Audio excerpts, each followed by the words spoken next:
You're listening to Affected by Altitude, a Colorado Rockies podcast for and by Rockies fans on Rocky Mountain Rooftop. Thank you for joining us as we discuss all things baseball and Colorado Rockies.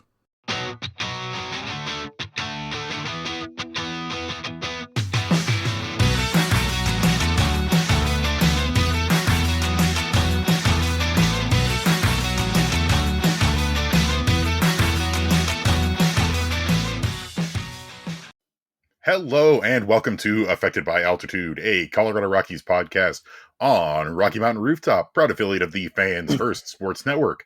I'm your host, Evan Lang, and with me, as always, is Skyler Timmons. Gobble, gobble. And Skyler, we are heading up to the wire in terms of the year 2025. The week of this release, it is Thanksgiving, the end of November. Then there's just a month left, and we're in 2026. The dangers of Rockies baseball looms over the horizon. But for right now, with Thanksgiving coming up, what would you say you're thankful for? I'm thankful the Rockies don't play a game until end of February.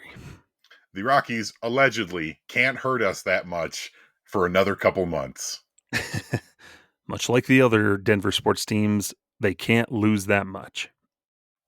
And speaking of the other Denver sports teams, as we've come to make a habit of so far this offseason, we'll take a quick round trip around Denver sports. We'll start with our Denver Broncos, who are on a bye week this week, but last week toppled the Kansas City Chiefs to take a commanding lead in the AFC West.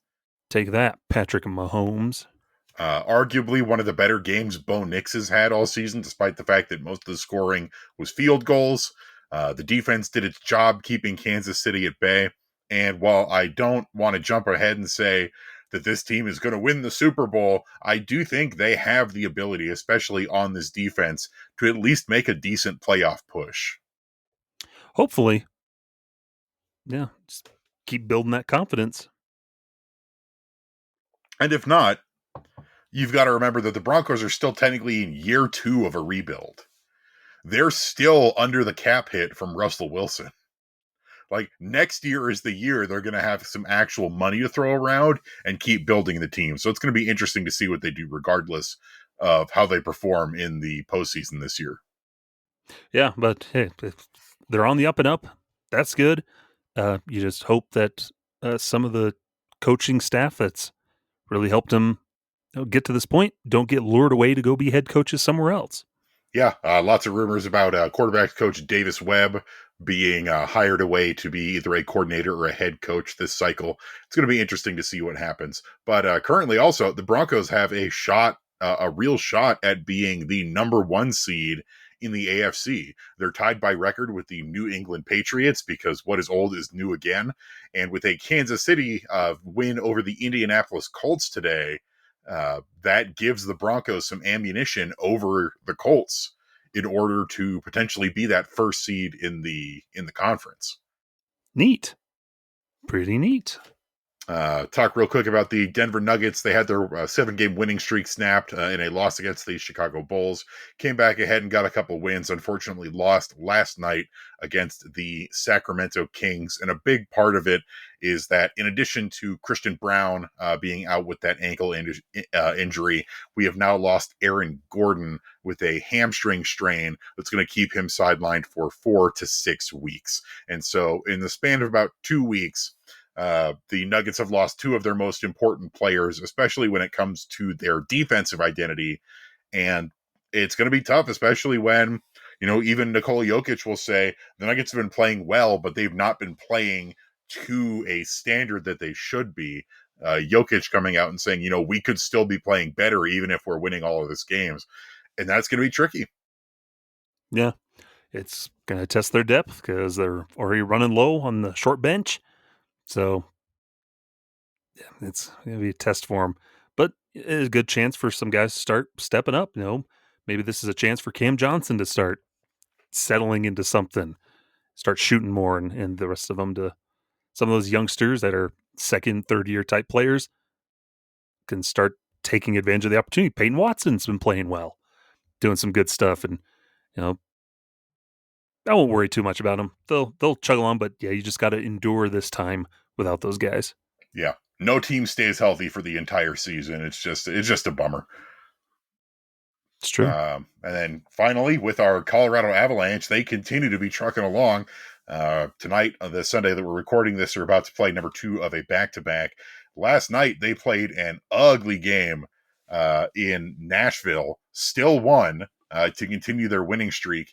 And Mackenzie Blackwood shook off all the rust all at once and looked absolutely excellent. He had over 30 saves last night in a shutout victory. Good for him.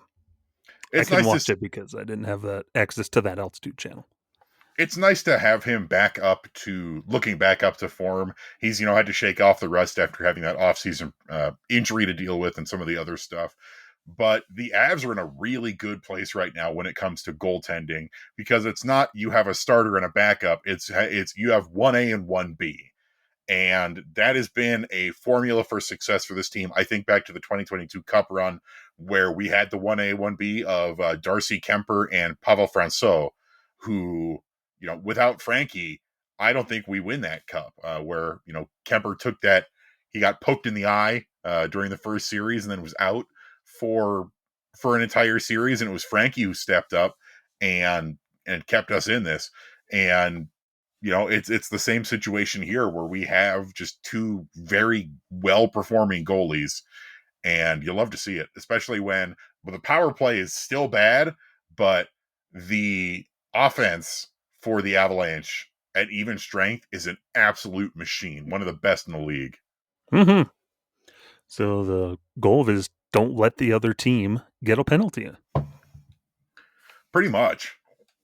Like Just play full strength all the time. It is absolutely bizarre how averse the Avs are to scoring on the power play when they've got a shorty, they've got plenty of even strength goals, they're fine at 4-on-4, but it's just when they have the man advantage, for whatever reason, they cannot score. It shows that's what Mikko Rantanen really brought to that table, because I think he leads the NHL in power play points this year.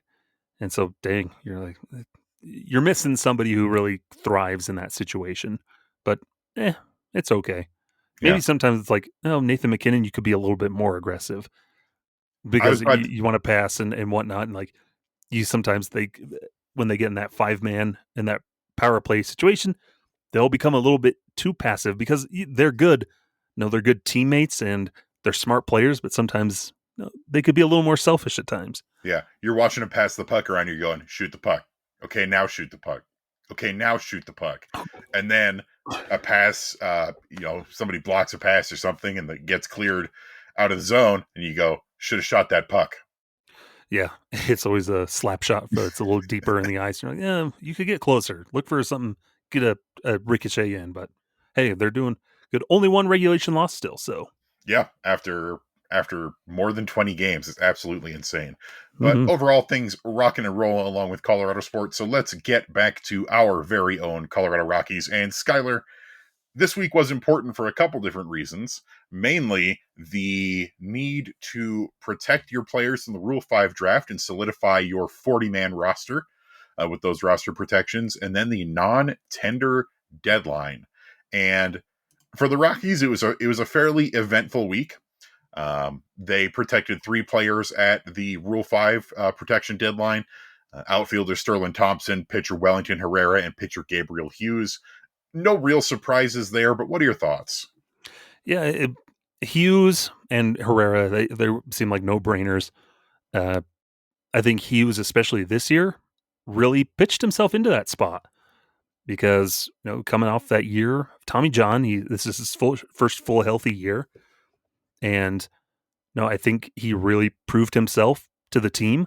No, because I think when he was selected too, when he was drafted, Evan, it was kind of like, okay. Like, it wasn't a particularly strong draft class anyway. And so Hughes was kind of like, okay. But a friend of the show, he really proved himself this year. So he was a no-brainer to get added, and very well is in the mix to enter that starting rotation in 26 because he's a smart individual that really, I think Thomas Harding had a really good article on him and just what he was trying to do in Albuquerque and learning about pitching at altitude. Because Evan, you and I talked to him. He's a very smart individual, very intellectual, and I think that's going to be perfect for him. So he's a no-brainer. Herrera, phenomenal year, lefty reliever down in Double A. No-brainer. I think Sterling Thompson, another friend of the show, he was the one that was kind of up in the air of, do they protect him or is he going to be left off? Maybe they try to trade him or something else. But it, he was kind of up in the air, and it could go either way. And it's awesome that they chose to protect him. Yeah, Sterling had a really, really good season, but it's tough because a lot of times you don't necessarily protect outfielders. And at the same time, the Rockies have so many outfielders, Yeah, and you've had Paul DePodesta come out and not necessarily by name, but talk about positions that we've got a glut of players in that you would necessarily consider trading from in order to obtain more pitching, stuff like that. That it was really up in the air, but I'm glad they did because he really did yeah, have a very strong season with AAA Albuquerque. And you can say the same about all of these guys, even if it's not necessarily reflected in the numbers for me. Gabriel Hughes, has a little bit of a bloated ERA from pitching in the PCL. But a big thing that made this season important for Hughes, like you talked about, he's so smart, he's so intellectual, he's always learning. He said it himself multiple times, is that a lot of this season was putting the finishing touches on learning how to pitch versus being a thrower. Lots of focus on his secondary pitches, on pitch movement and pitch location. And I think the effort that he's put in and everything that he's shown up to that point is exactly why, like you said, he earned his way onto being on that 40-man roster. And you can say the same thing about Wellington Herrera, who before before last season was not really a huge prospect on the Rockies' radar. He wasn't super highly ranked. It was like, he has some talent, but then he really exploded onto the scene, especially this year, where in the first half of his season with Spokane, he had a 0.49 ERA, which is, yeah, comically low. And then they sent him to the Arizona Fall League after a full workload, which was a little bit of a surprise because, he didn't miss any time due to injury. He pitched a lot this year. And what ended up being the case is they sent him to Arizona because they wanted him to work on polishing his slider to be a good complement pitch to his fastball and changeup. And it worked out really well. The slider looked great through the Arizona Fall League, and he had a really good performance out there. And overall, it's nice to see all three of these players, all of whom had really strong seasons, all of whom have worked very hard. Two of them are higher draft picks, and the Rockies haven't really done well with their top draft picks over the last few seasons, last decade or so. So it's nice to see, and also all three of them alumni for the Arizona Fall League. yeah. And it's nice to see, just like guys are maybe a little more under the radar, that hopefully they can get a chance that, every move that we see Paul DePodesta make now with the roster, it's going to be under that eye of scrutiny of, okay, how is he viewing this team and the assets that they have, and sees that, these three are valuable enough. These are simple moves to make, but the fact that he does that, and, you know, Evan, who do you think of these three has the chance to make their debut first in 2026? Right now, I feel like unless Gabriel Hughes has a killer spring training, which he might, it's just tough because that starting rotation is so up in the air right now. And until we get closer to spring training, we really have no idea what it's going to look like outside of Kyle Freeland is going to be there. Yeah. That I just don't know, especially if they maybe want him to get a little bit more polish or a little bit more work in. Right now, honestly, I feel like Wellington Herrera, because you always need bullpen help.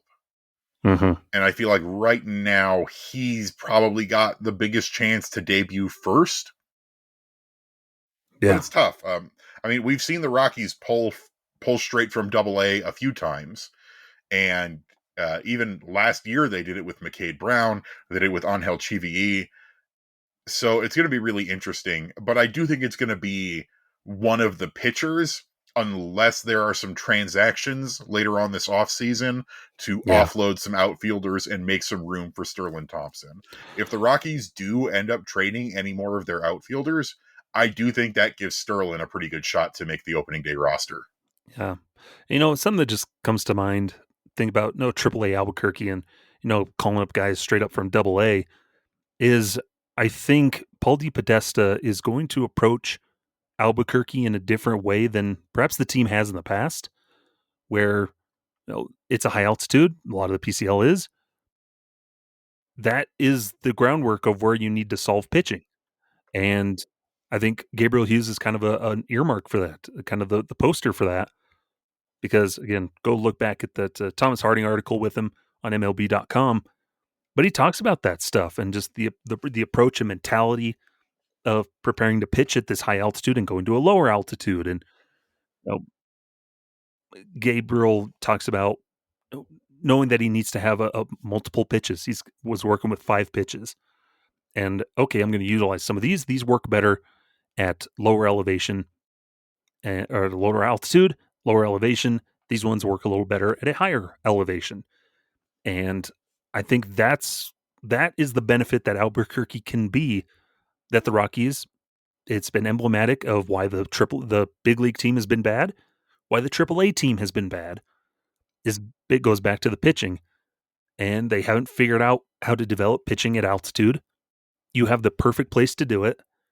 They haven't done it, and that it feels like with Gabriel Hughes, and you know that's what DePodesta can do with AAA in that organizational philosophy of figuring out pitching at altitude. You got to solve it in Albuquerque. Yeah. Don't And fill it up with a bunch of these vet minimum depth pieces that are going to come up and get lit up at at altitude as well. But actually figure out how to make pitchers better at altitude with a lower risk environment of AAA Albuquerque. yeah, and this is a problem that isn't exclusive to Albuquerque. This dates back to when the AAA affiliate was in Colorado Springs, my beloved Sky Sox. Is there was always a problem with pitching there, but it does seem to have really reached ahead, especially since we changed our affiliation to Albuquerque, where of all the minor league affiliates, Albuquerque has regularly performed pretty badly. And I Yeah. love the Topes. I love all the guys out there.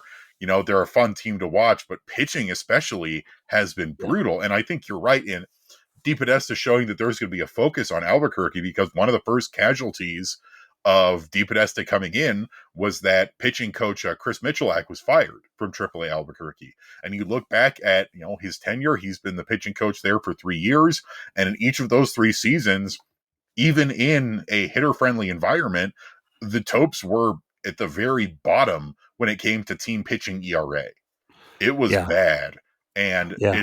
it's not just been the starting, it's been the bullpen as well. But there's been an issue in having starting pitching up there, not just in depth, but in performance, where, like you mentioned, we're bringing in these guys on minimum deals, on minor league deals, cast off from other organizations who come into Albuquerque and get lit up. I think of Xavier Curry as a prime example. Former top prospect who didn't really make it with the Marlins and with the Guardians, but comes in here and he got destroyed. Yeah. And it's a lot of those guys too, those prospects that would come up and they get even sent down to Albuquerque from the Rockies, and you think of Chase Dolander did not solve AAA at all. Like he struggled there as much as he struggled with the Rockies. This is a pitcher who didn't pitch at altitude before he made his big league debut. It's because the Rockies rushed him up instead of having them pretty much figure it out, get that experience there and learn it. And so I think Gabriel Hughes of these guys, that's going to be beneficial for him having spent a lot of the year there. Even was injured for a time, so he could just kind of sit and study things out while he was rehabbing that shoulder strain. Where Albuquerque is a key, I think, to the Rockies finding success as a team, and it starts in Albuquerque. Figure out how to pitch there, how to develop pitching there. Because if they Yeah. can conquer that, oh yeah, you're going down to a lower elevation in Denver. Albuquerque, Albuquerque's higher, isn't it? A little bit. If Oh, not, they're similar. oh yeah, it's very very similar. Albuquerque's about 100 feet higher. Yeah, but I think of all the pitchers who really struggled this year at Coors Field: Chase Dolander, Carson Palmquist, another Yeah. guy who neither of them really figured out AAA. But then you look at the guys who did okay. Your Juan Mejias, your Victor Vodniks, your Zach Agnos. Zach Agnos looked tremendous in AAA, and so like it is an environment that can be conquered, Yeah. but you've got to dedicate the resources to doing it. And like we've said, DePodesta has really shown that there is going to be an emphasis this offseason on getting the ducks in a row to look at and start to figure out pitching. Yeah. And so I look forward to all three of those guys making debuts, making a big league roster, but Yeah. I got that soft spot for Gabriel Hughes. I will say I do think all three debut in Oh 2026. yeah, definitely. It's Just just a which one matter goes it's just a first. matter of who comes first, honestly. Yeah, because you never know with that outfield, like you're saying, Mickey Moniak, Tyler Freeman, any of Brenton those guys. Doyle. Yeah, any of them could be gone, and he's really settled in as a corner outfielder. So we'll see. Yeah. And speaking of guys being gone, there are some other moves to discuss, and we will do that right after this ad break. So don't go anywhere. We'll be right back. Welcome back to Affected by Altitude with Evan and Skyler. We are talking about the Rockies at the protection and non-tender deadline, and there were some moves that came in addition to Wellington Herrera, Sterling Thompson, and Gabriel Hughes being protected. And it's that the Rockies parted ways with a few people as well.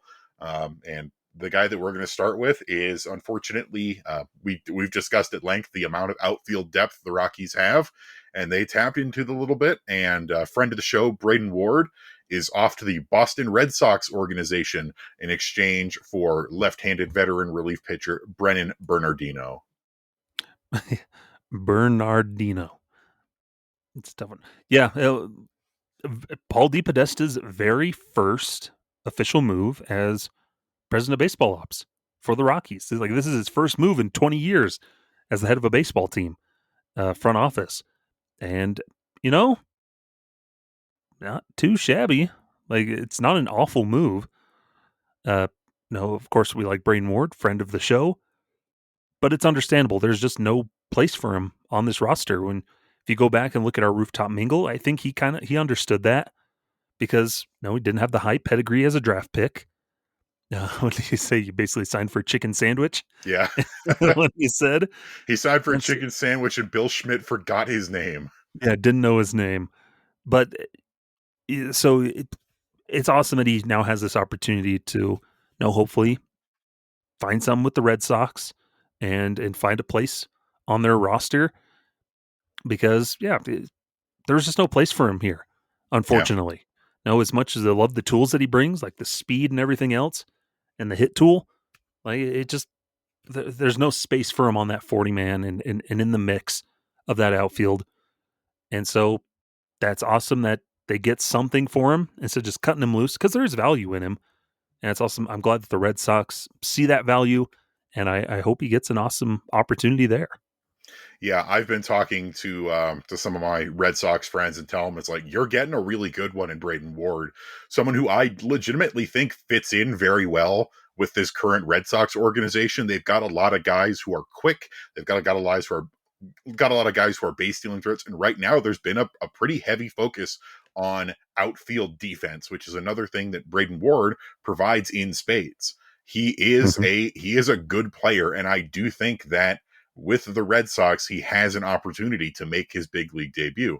And in our rooftop mingle session with him, like he said he loves the Rockies. He loves everything about the organization, but he understands that, he's pretty far behind in the depth chart, and that if he's not going to be able to make his big league debut here, he's probably going to be able to make it somewhere else. Yeah. And I think that's where he fits in with Boston right now. And, it's sad to see him go. Absolutely love the guy. One of the absolutely fantastic interview, a ton of fun, great guy. And he's going to fit in so well with that Red Sox organization.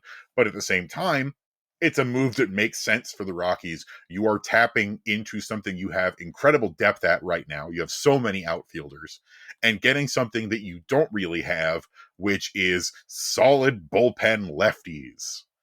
Yeah. And Yeah. that's what you're getting in Brennan Bernardino, who now he's 4 seasons into his career. He's a little bit on the older side. He's 33 years old, about to be 34, but he's got, several consecutive seasons with the Red Sox of being just a very solid veteran relief piece out of the bullpen.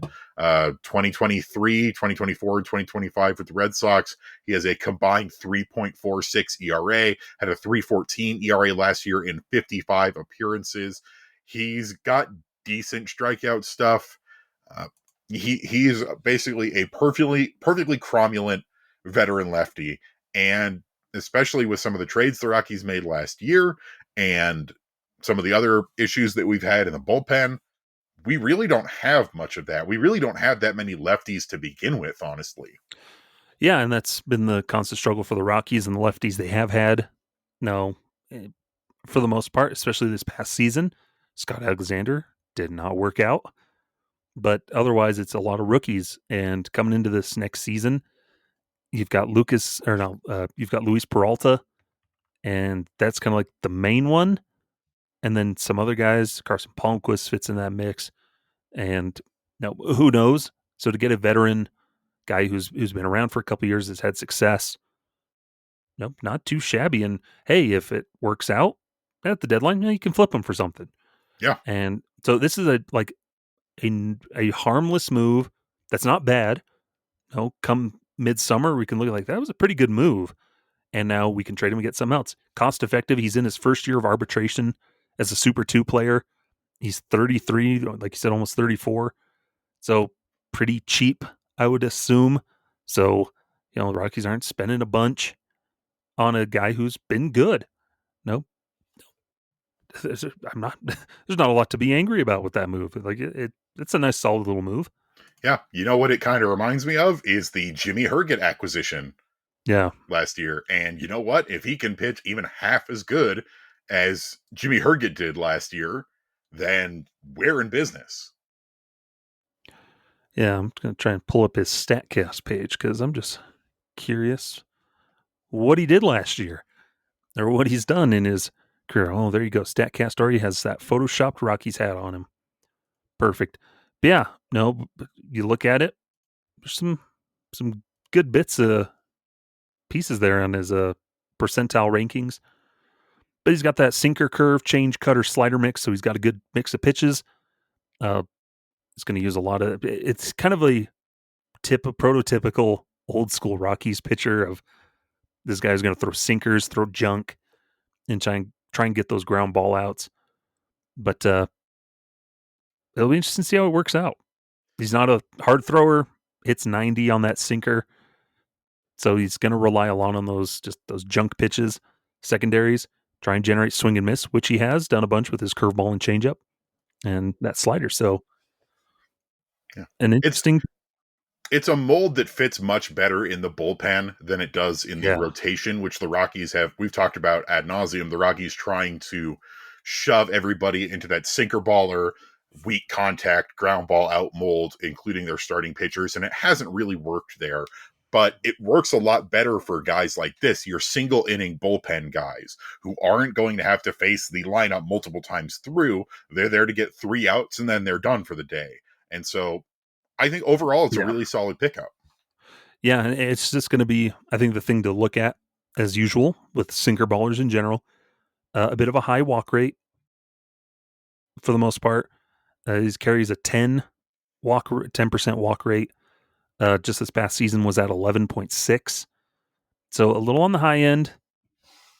Had his strikeouts go down this past year, but the previous 2 years in his career, he's been around 23%. So he can get some strikeouts, but he's going to have to be careful with the walks. And then, of course, plenty of ground balls, 47% ground ball rate. So he's about as Rocky, as far as Rocky's moves go, he fits the mold. Like you said, he's lefty Jimmy Herget, pretty much. Yeah, and like I said, if we can get a performance out of him even half as good as how our man Jimmy Jurget did in 2025, that's nothing to sneeze at. And again, if you want to flip him at the deadline, if you want to keep him because he's entering just his first year of ARB eligibility, I would probably argue against that. I would say he's a prime candidate to sell high on if he performs well. But you never, I honestly have no idea what this team is going to do. It's going to be a really interesting season. But yeah, so Braiden Ward, we're going to miss you, but best of luck. And Brennan Bernardino, welcome to the team. The Rockies loving their guys with B names: Brennan, Braylon, Brandon, Brendan, Brandon. Too many. Bud. But the other guy that, in addition to Braden, that we are saying goodbye to is unfortunately left-handed pitcher Ryan Rolison, another friend of the show.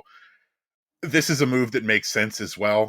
Rolison, persevered through injury and a ton of adversity to finally make his big league debut last year, but it was a very difficult season, very high ERA, struggled coming out of the bullpen, and he's on the older side now where the Rockies need to start looking into that, and they ended up designating him for assignment to clear space on the 40-man roster, and he ended up being picked up in a trade to the Atlanta Braves in exchange for cash considerations.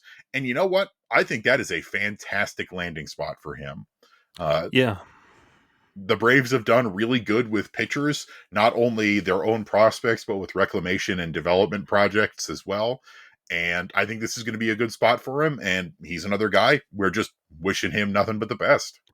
Yeah, born and raised in Tennessee, and went to Ole Miss for school when the Rockies drafted him. And so, he's back in his home area, so to speak. But, in our previous conversation, we talked about a guy that kind of figured out Albuquerque, had a good year in Albuquerque when he was there, a 3.34 ERA with the Isotopes. Just struggled at the big league level. A lot of it was just walks. He walked a lot of guys, and then he would get hit hard. And so, gave up a lot of contact. 11 home runs, Evan, in 42 innings. Gave up just one in Albuquerque. Yeah, in 29 innings. It was the same. Him and both lefties. Him and Carson Palmquist, very similar. Where when it came to locating their pitches after getting into trouble, especially at Coors Field, especially at the big league level, they got punished for it, and that punishment came with many, many home runs. And unfortunately for Ryan, it was tough to see where he really fit in with the future of this organization, especially with a rebuild coming, the need to get younger, a focus on a lot of the other pitching prospects. And, for Ryan, that ended up leaving him the odd man out with the need to add Wellington Herrera and Gabriel Hughes to the 40-man roster. Yeah, it's good on him. I'm glad he finally was able to make his debut and that it was with the Rockies. I think that kind of helps close that circle, that journey for him, close that chapter. And then that's awesome that DePodesta is able to just find something to get something for him.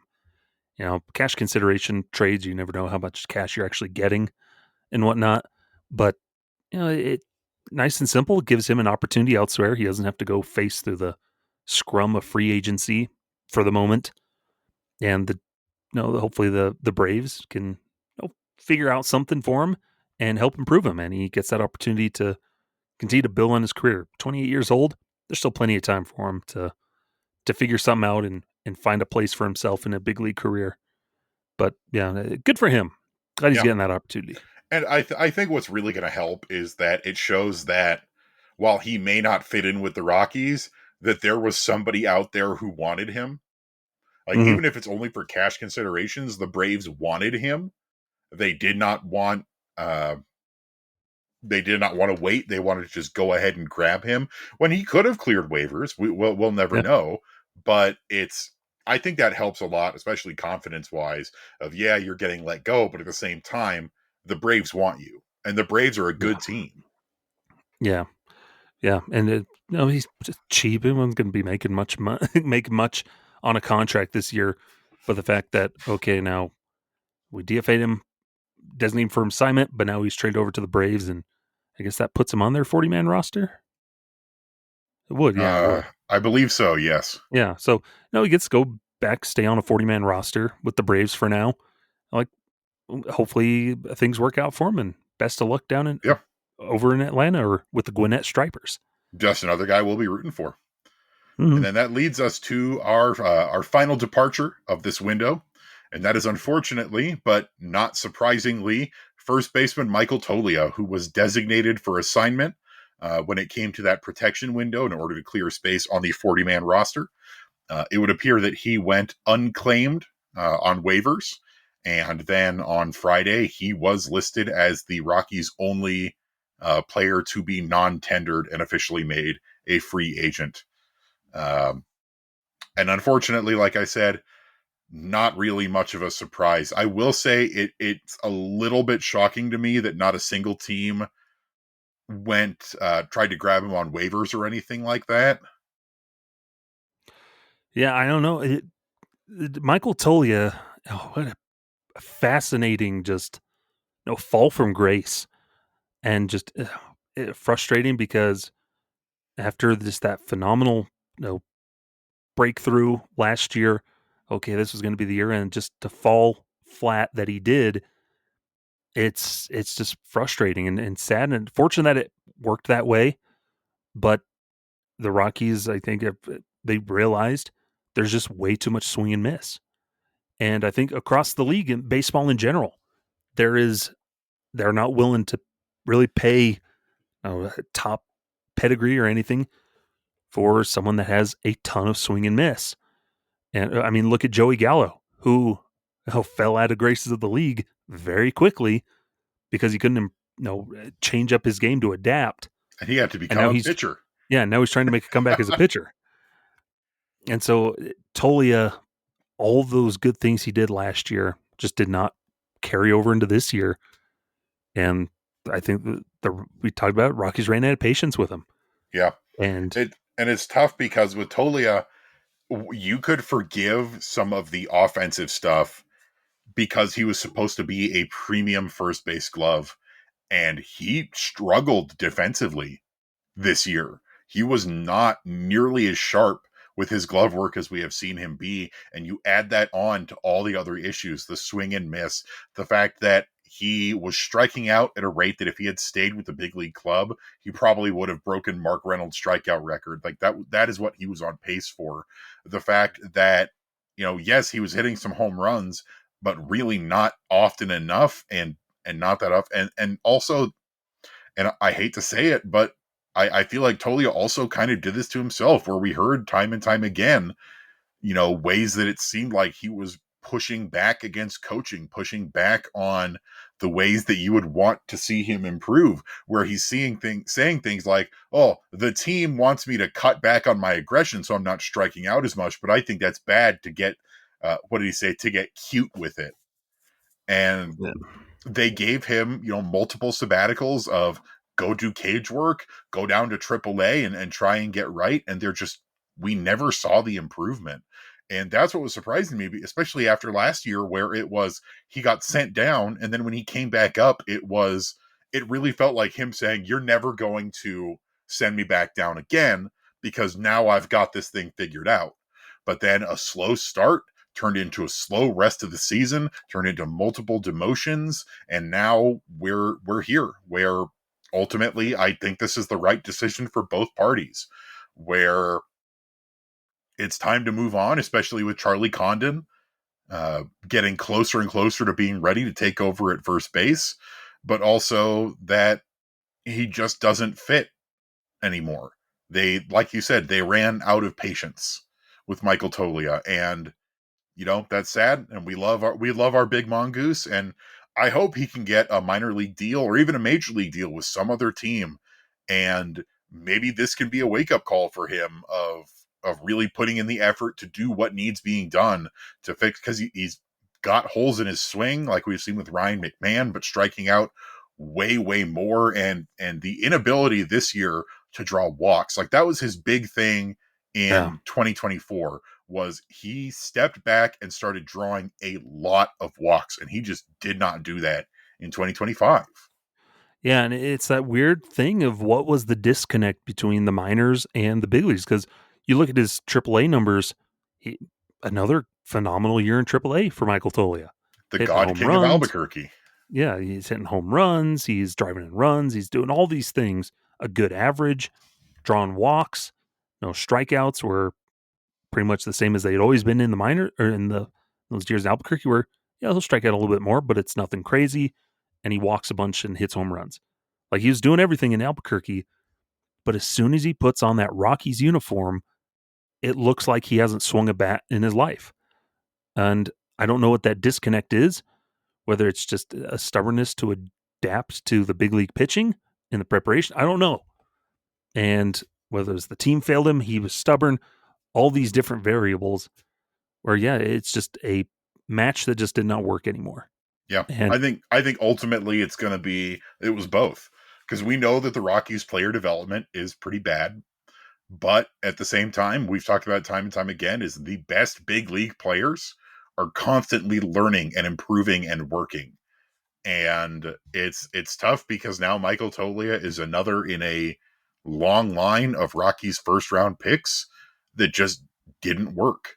Where friend of the show Patrick Lyons put this out on socials the other day. Every first round pick from 2015 to 2019 is no longer with the team. yeah, With Michael Toglia rounding that out, and it's tough. And we're wishing Toglia the best. But I do ultimately think this was the right decision for both parties. yeah. And this is going to be one of those big, like, I think one of the biggest what ifs, I think, for the Rockies in recent memory, because we saw what he could do at the peak of what he could do with 2024. We thought, okay, this is the beginning. This is Michael Toglia. We've figured out first base. Awesome. This is going to be great. This is the step in the right direction for this team. And for him to turn around and regress so badly back to what he was doing before that 24 season and doing it even worse, it's going to be one of those biggest disappointments, I think, in recent memory for Rockies, especially drafting and all that stuff, of a guy, it was right there. He had it, and it just slipped out of his fingers. And instead you have Blaine Crim, Warming Bernabel, playing first base. And they both outplayed him in their sort of bit of time. And he's a guy who won a job. Evan, he won his job, and he, as easily as he won it, he lost it just as easily. Yeah, by playing like the guys that he won it from. It's really sad, honestly, because and frustrating, because it's another in a long line of the Rockies failing to find their franchise first baseman after Todd Helton retired. It's been over 10 years, and we just can't seem to find the guy, and now we've got to hope that Charlie Condon's going to be the guy. Yeah. It's cursed, like the Defense Against the Dark Arts position. It sure feels that way. But speaking of curses, when we come back, we're going to talk about the guys who get to stay with the Rockies for 2026, potentially. So don't go anywhere. We'll be right back.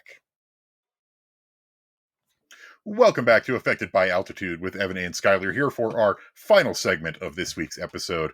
And really quick, Skyler, we have a little bit of breaking news. The Rockies have just made a minor league contract signing.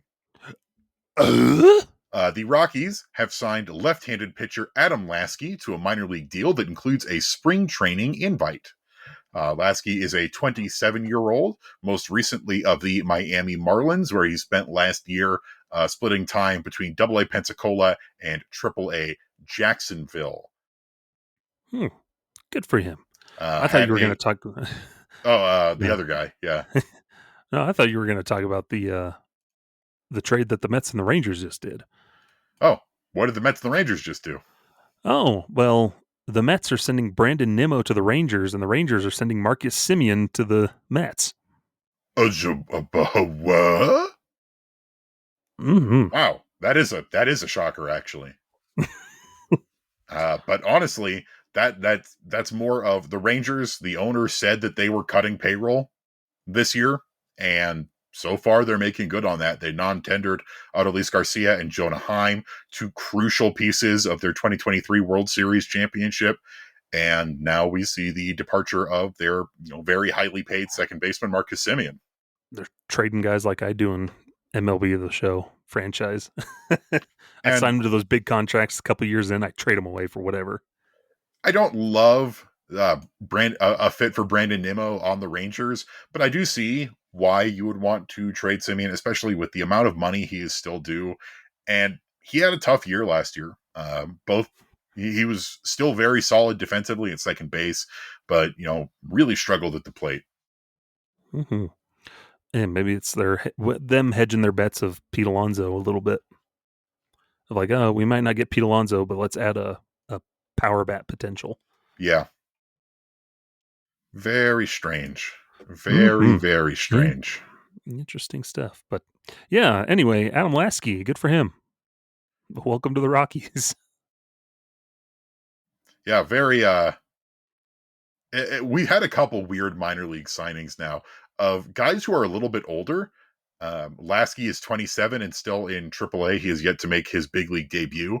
But then also earlier last week, we signed minor league outfielder Drew Avens to a minor league deal. And this strikes me as a very Blaine Krim kind of deal, where Drew Avens has had a ton of success in the minors. Uh, a very good hitter in the minors last year as part of the excuse me, as in God, I can't talk all of a sudden. He spent time with AAA Nashville and AAA Las Vegas. Was very, very solid with them. Has had a very good minor league year, and he's nearing 30, much like Blaine Krim.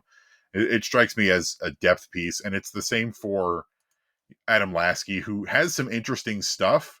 Uh, he was a late round pick of the Chicago Cubs out of Duke, and overall it's just interesting to see what the Rockies are doing this offseason.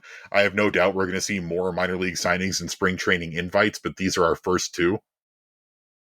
Yeah, it's interesting. It would be Podesta. Like, what is he valuing, and how is he kind of approaching things at this time? Like, these are all moves we kind of expect, and it seems like business as usual for the Rockies because these are moves that they probably would have made.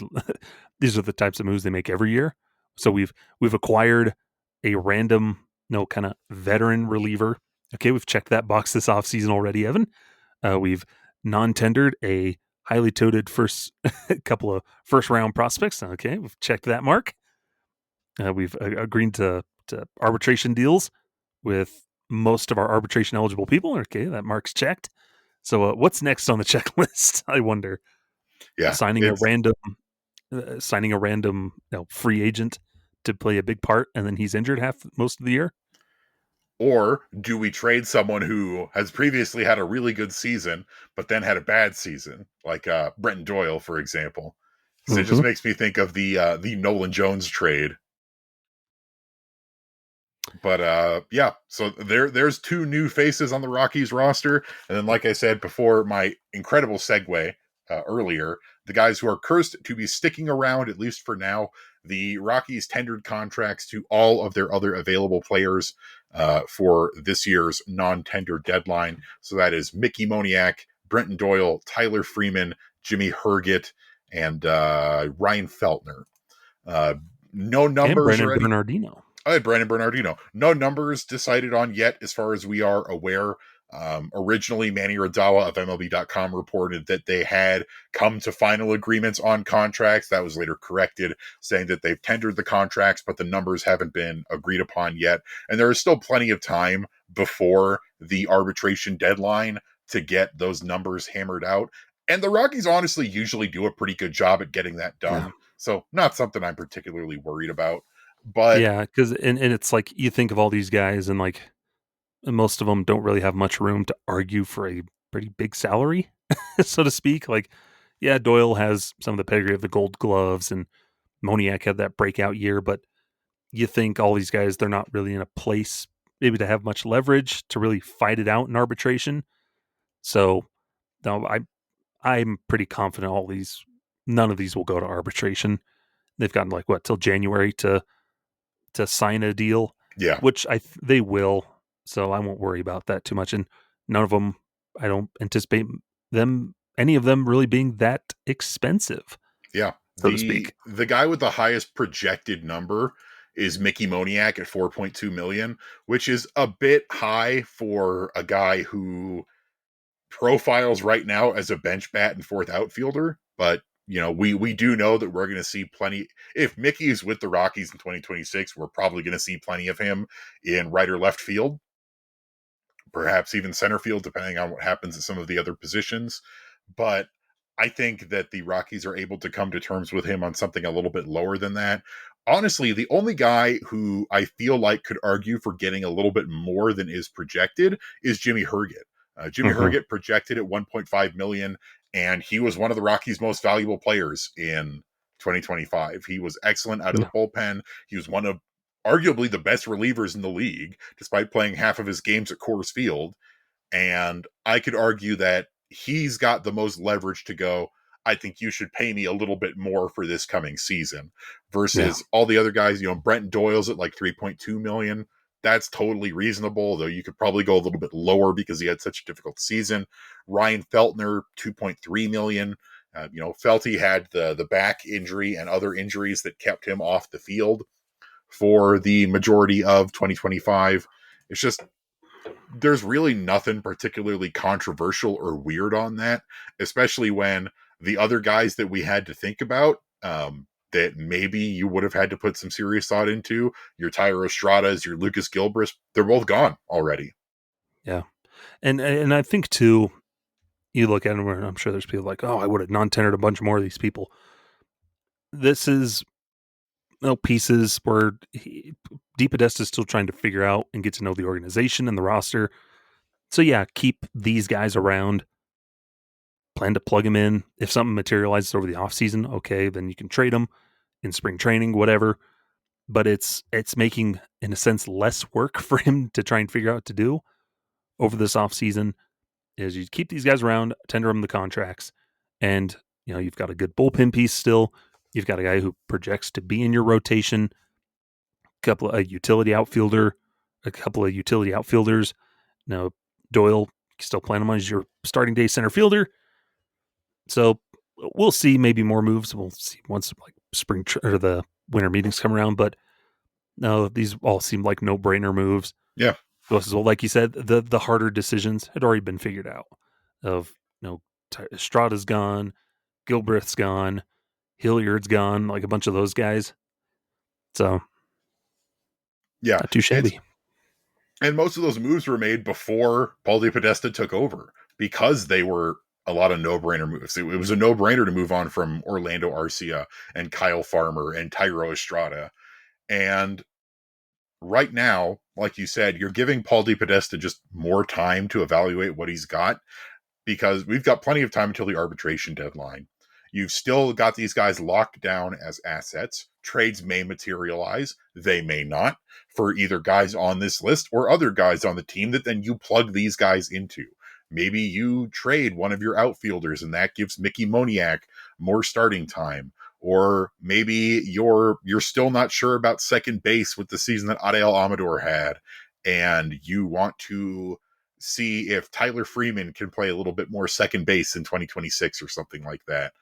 There is so much time, and there's honestly a lot of versatility for the guys that we had in on tender. Brenton Doyle is really the only player with a true set position in terms of your position players, where yes, he is your center fielder. And if he is your opening day center fielder in 2026, awesome. I will be delighted. I love Brenton Doyle. And if he's not because he was traded or somebody else was moved, okay, I may not like it, but I understand why. Yeah. Yeah.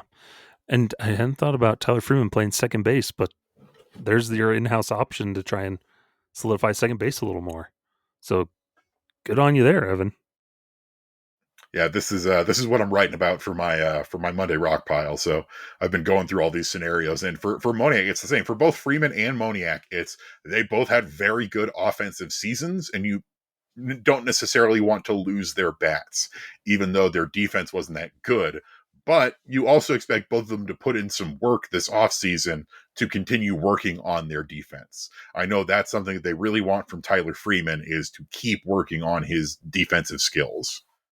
Yeah. And because it's a whole new ball game because we still don't know who's the manager, and DePodesta may be like, no, let's focus on a position that he's more natural at, which could be second base, instead of sticking him in the outfield. Yeah. And let's be honest here. There really isn't anybody who is set in stone at any position right now, because we have no idea what DePodesta is going to do, who's going to be traded, who's not going to be traded. You have guys that you have penciled in, of course, Ezekiel Tovar, Brenton Doyle, Hunter Goodman. But for most of your other positions, last year we learned we don't really know. Yeah. And I think that's especially true right now of who's going to be at third base. Is it going to be Kyle Karros? Is it going to be somebody else? Who knows? Who's going to be at first? We have no idea. What about corner outfield? I don't know. Jordan Beck, I think we can pencil in. But it's People just yeah. it's very interesting. The Rockies find themselves in a truly unique situation for the first time in many, many years, and that is that they are actually in a rebuild. They have committed to a rebuild, and that means there's a whole bunch of question marks everywhere. We don't like to use the word rebuild. It's more of a retooling, which is perfectly fine too. Like, there's a way you can retool and speed that up, because it's really hard for any big league team to do a true rebuild anymore, because just how the draft works nowadays. And obviously the Rockies have already botched that, because as we already talked about with their draft picks, they've been missing quite a bit. And so there's a way to quickly retool things, and it goes back to that development stuff. And you can keep these guys that had decent years in 24 and 25. You can keep them around.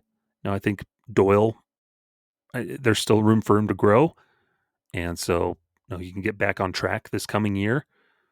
But yeah, it's interesting to see. There's so much in the air because we don't know what Paul DePodesta is going to do. Yeah, and even for guys who did well last year, it's one of those ones where you don't really know. Where Yeah, Hunter Goodman was incredible in 2025, but now the question is, can he do it again in 2026? yeah, For Brenton Doyle, it's a tale of two halves for him. His first half was awful. His second half was much more like the Brenton Doyle we have come to expect. Which one of those is the Brenton Doyle that we see in 2026? yeah. And for Tovar as well, now you've got to worry about, him staying healthy and finding his rhythm again.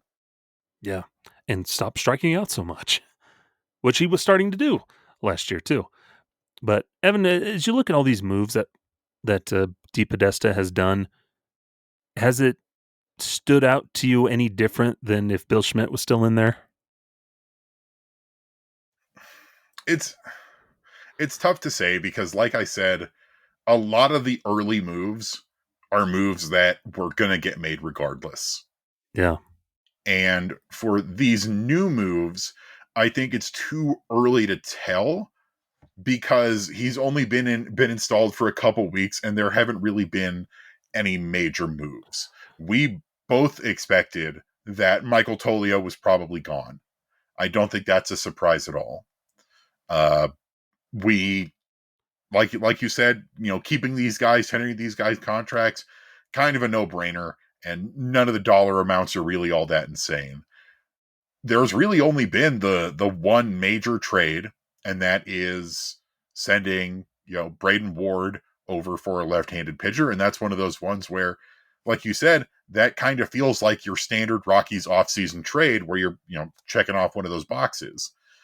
And He hasn't had anything that's kind of defined him yet, and like who he is as a PBO. Yes. Because we've seen moves that Bill Schmidt's done I'm going to trade a minor league prospect for a pitcher, a veteran pitcher. So there's been nothing that's been defining yet. It's been minor league moves and some very minor things. He made a trade with the Braves, so he's on par with Bill Schmidt. Now we need to get some trades in with the White Sox and with the Angels. No, it's the Guardians, not the White Sox. It's the Guardians. Trade with the Guardians too. Bring back Nolan Jones. It's the undo button, like Bill Schmidt did when he first started his tenure of getting those prospects back from Cincinnati. Who are players that Paul DePodesta tried to draft but couldn't? Well, I mean, the problem is most of them have probably been retired for about 10 years now. Somebody that was drafted back in 2002, he's going to bring him back. And The Rockies have brought Adrian Beltre out of retirement. Yeah, what if a player like gets into the Hall of Fame, but then they're like, "No, I'm going to unretire," and they come back in like Bruce Bochy did after he got into the Hall of Fame, came back to manage. Oh, no, Bruce Bochy's not. It was the other guy. I have no clue.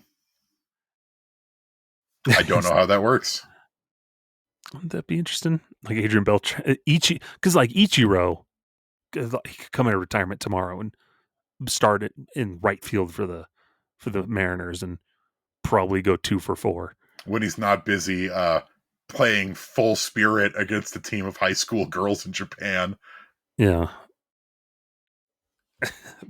What's the protocol on that? If you know, please let us know. But I think overall we're still waiting, and there's still plenty of time. Like, don't get me wrong, we are so early into the off-season process now where it's just kind of a wait and see thing. And that's where we've been for a while now, where we're going to need to wait and see what moves define Paul DePodesta's first offseason as the Rockies PBO. And he's got a lot of work to do still. He's still got to hire a GM. He's got to hire multiple pitching coordinators and strategists, pitching coaches. He's got a lot of work on his plate. And all we can really do is wait. The player personnel move, that hasn't happened yet. And so we're still waiting on that major one. I think what will define his offseason is going to be those other things, like you're saying, a GM, manager, the coaching staff, and then like what is going to be the major trade that he does and what is the major signing that he'll try to do. So like those will, I think, define. Right now, we're still waiting for those. It's a lot of the business as usual moves any team makes. Yeah, pretty much. And that's not a surprise. Yeah. Well, we'll see. Winter meetings, Evan, because was it a couple weeks away? Yep. I think we'll get the first big domino will fall with the winter meetings. Whether it's a manager or it'll be a player acquisition. I think he's going to have it at the very least. I think he's going to have a GM set by the winter meetings, if not during the winter meetings. Yeah. One of those big dominoes. As we wait for the dominoes to fall, you can always catch us here on Affected by Altitude here on Rocky Mountain Rooftop, and we'll keep you informed as best we can through the way. Skyler, how about you tell the folks where they can find you at? Find me over on Twitter at Skyler Timmons or on Blue Sky stimmons13.bsky.social and right in the Wednesday Rock Piles for purplerow.com. Fun stuff. Very nice. You can find me over on Blue Sky at evanlang27.bsky.social. I would love to hear from you. Catch me writing the Monday Rock Piles over at Purple Row, as well as the weekly Pebble Report and other minor league news. And we're also continuing our Ranking the Rockies as we near the end. We are finally into players with 0 or positive wins above replacement. It's been a long ride. We've only got 17 more players to do, so about 2 weeks worth. A little over 2 weeks. So keep following along for those. Remember that you can find Rocky Mountain Rooftop on all of your favorite podcasting platforms of choice. Apple Podcasts, Spotify, iHeartRadio. You can also catch the video version of the show on YouTube. Remember that you can find Rocky Mountain Rooftop on all of your favorite social media platforms of choice, including YouTube.com at Rocky Mountain Rooftop. That's at ROCKYMTN Rooftop. And I think that's going to do it here for us as we round into Thanksgiving. We round into the embers of the year 2025. We are almost at 2026, which means it's 118 days until pitchers and catchers report at time of recording. Oh, it's something like that. But we'll keep you posted. We'll keep flying along. We got lots of fun stuff for you this off season. So keep tuning in to us here on Affected by Altitude. Thank you so much for listening. Skyler, how about you? Hit him with it. Farewell. Mariah Carey is coming. Christmas. This has been Affected by Altitude, a Colorado Rockies podcast with Rocky Mountain Rooftop, a proud affiliate of the Fans First Sports Network. Catch new episodes every Monday on wherever you get your favorite podcasts. Be sure to follow us on YouTube as well for video versions of the show.